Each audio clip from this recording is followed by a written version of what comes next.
Hello fellow travelers, I'm too lazy to be awesome and this time we'll talk about Setekh Wenut, aka Sandworm. Remember how great bosses that could fly or dig underground were? Well, this one can do both.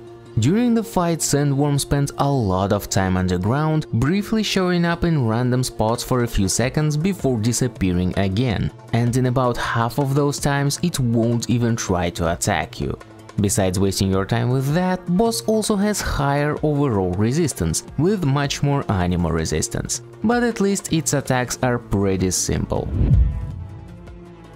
In the beginning of a fight, boss will try to hit you with its tail for up to 3 times before going underground. This attack hits in half a circle with a slightly bigger radius than the shown indication.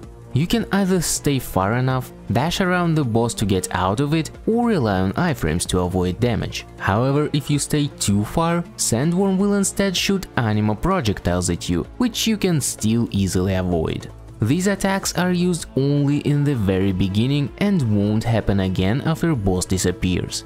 Once it digs underground, it can try to dig out right where you stand to hit you. You'll see an AoE circle right before that, which gives you enough time to get out of its range. But as usual, you can dash right before it fills to avoid damage with iframes. Alongside with casual dives that do nothing, boss can make a faster dive across the center of arena, releasing homing animo spikes from its left and right sides. They won't hit you if you stay right near the boss or behind it, but if you get caught far away, your best action is to get towards the boss as fast as possible, using dashes to iframe the spikes. Boss can also dig out its tail and fire a laser, either in a straight line from itself towards you or just sweeping the arena with it.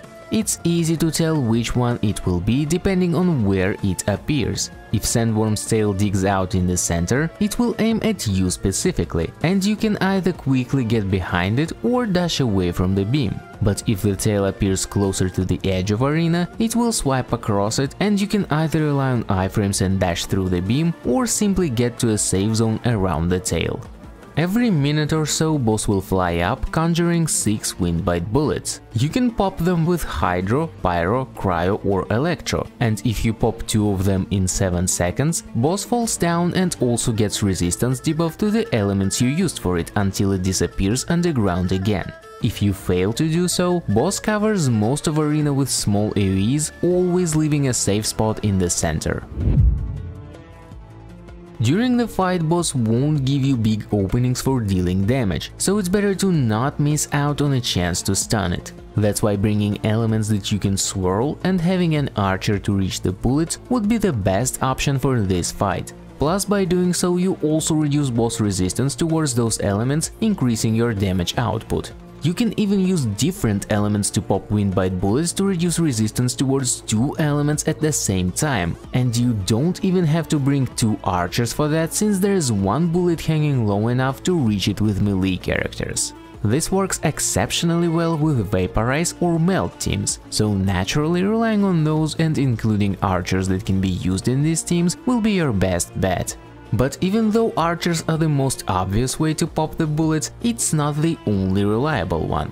A single proc of Raiden's skill can easily pop 2 bullets, and even though animo itself deals significantly less damage here, swirls can pop the bullets as well, and with the right set also decrease boss resistance towards the swirled element even further, which can be useful if you rely on damage from a single element. Even after stunning the boss, you will only have about 13 seconds before it disappears underground again, so give preference to shorter rotations and quick bursts of direct damage. That's why Tighnari deserves an honorable mention here. Even though he can't pop windbite bullets himself, he can unleash his full combo every other time boss briefly appears during the fight, and thus use his full damage potential even without stunning the boss. Other than that, try to stay close to the boss during the fight to have easier time dodging its attacks, and come back to the center of arena as soon as it disappears, to have higher chance to be closer to it next time it digs out. There is just one hidden achievement related to Setekh Wenut that you can earn. In order to get it, you have to simply stun the boss by popping 2 Windbite bullets. You'll get the achievement as soon as you do it without killing the boss. Anyway, that's all for now, fellow travelers. Subscribe for more tips and have a great rest of your day. See ya!